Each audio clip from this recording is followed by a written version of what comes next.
ஒவ்வொரு விஷயம் பல விஷயங்களை கேரச்சு வச்சிருக்கேன். இந்த போட்டில் போகும்போது அப்படியே தடுமாறி விழுந்துருச்சு.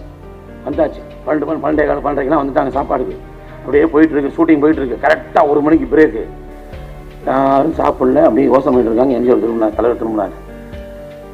கூட்டாச்சு. இப்போ கூட என்ன அண்ணன் இந்த மாதிரி வரும்போது அணை அடித்ததுனால தட்டு இடையெல்லாம் போயிடுச்சு. சாப்பாட்டில் அப்புறம் என்னதான் இருக்குது, ஒரு கூட்டு இருக்குது, பொரியல் இருக்குது, சாப்பாடு இருக்குது, எதில் போகிறதுன்னு தான் ஒன்றும் தெரியல. சரி எல்லாத்தையும் கலக்கு அப்படின்னா எல்லாத்தையும் கலக்கினதுக்கப்புறம் முதல்ல நின்று வாங்கினது எம்ஜிஆர் தான். கை நீட்டி என் தலைவர் கை நீட்டின உடனே அவன் போடும்போது பணிஞ்சு போடுவானா, துணிஞ்சு போடுவானா, கம்பீரமாக போடுவானாங்கிறது அவனுடைய உருவம் எப்படி இருக்கும். அப்படியே அழுத்து அப்படி போடுறான். தலைவர் கை நீட்டதுக்கு அப்புறம் நைல நிற்கிறான் கூட்டம் மொத்த பேரும்.